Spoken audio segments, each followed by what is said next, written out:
Um, Man, so I'm gonna actually just start by saying that I remember being in Ventura, coaching against you, and I believe we actually tied the game 0-0. And main reason, the reason is because this little tiny blonde girl, we could not get by you. And if we did, you would catch up and you would just shut us down. So tell me a little bit about that because I know that's maybe when you first started playing. But like, I mean, you must have been at that point in time like 9 or 10. So tell me a little bit about like when you started and to that point before, I kind of recruited you.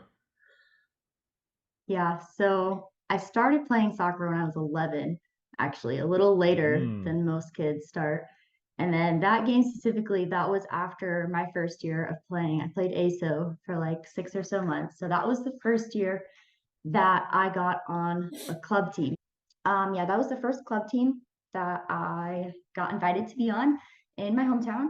And it was my first experience of playing soccer competitively and being around girls that started to push me and make me better, and like being under a coach who actually understood soccer a little bit more. And then, yeah, do you want me to go into how you recruited me?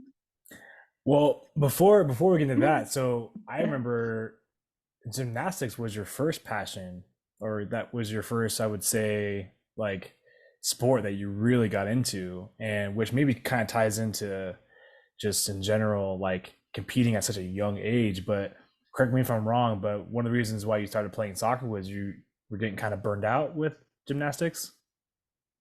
Yeah. Um, I did gymnastics for 3 years at a very high competitive level. I got to a level 7. So technically, most people only get to level 4. And then after level 7, you go up 2 more levels and then you're like, at an Olympic level.